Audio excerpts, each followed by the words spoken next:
Hi friends, మేము రీసెంట్గా అయితే డ్రోన్ ఆర్డర్ చేసామండి ఫ్లిప్కార్ట్లో. దీని ప్రైస్ వచ్చేసి 2000. కానీ ఇది 2 సార్లు కూడా ఎగరలేదండి. తెచ్చిన కాంచి కూడా ఎగరేద్దామంటే ఎగరట్లేదు. ఎంత వరస్ట్ ఉందంటే అంత వరస్ట్ ఉంది. కొన్నామనే కానీ ఒక్కరోజు కూడా ఎగరలేదు. దీన్ని తెచ్చి ఏదో చిన్నపిల్లలు సంతోషపడడానికి తెచ్చినాం కానీ ఎగరట్లేదు.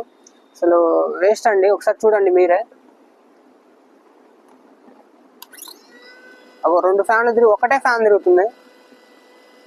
మాకైతే కొన్నామనే కానీ సాటిస్ఫాక్షనే లేదండి. కొన్న ఫీలింగే లేదు. ఎందుకు కొన్నాము అని అనిపించింది. ఈ ఫ్లిప్కార్ట్లో ఉండే అన్ని మోసాలే అనిపిస్తుంది మాకైతే. ఇది దారుణంగా ఉందండి. ఇక ఇది చూడండి, ఇది కూడా ఆర్డర్ చేసినాం. మళ్ళీ మోటార్ తిరగట్లేదని ఏం సెట్ కావట్లేదు. దీనికి కిట్టు ఇవన్నీ అయితే బాగా బందోబస్తుగా ఇచ్చింది, కానీ ఈ డ్రోన్ మాత్రం పనిచేయట్లేదండి. మీరు మాత్రం కొనకండి. ఒక్కటే తిరుగుతుంది.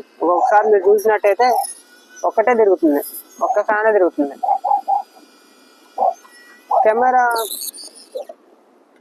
కెమెరా విషయానికి వస్తే కెమెరా కూడా ఏం లేదండి, అంత ఘనంగా ఏం బాగాలేదు. అసలు వేస్ట్ అండి. మీరు మాత్రం తీసుకోకండి ఈ డ్రోన్. మా తమ్ముళ్ళు తీసుకురు కానీ వేస్ట్ అనిపిస్తుంది. మీరు ఇలాంటి డ్రోన్ కొని ఉంటే కామెంట్ చేయండి. ఇదేం పని చేయాలంటే ఏం చేయాలో కూడా కామెంట్ చేయండి ఫ్రెండ్స్. కొంచెం మేము కొన్నామనే కానీ ఎగరేసిందే లేదు. Thank you friends, bye.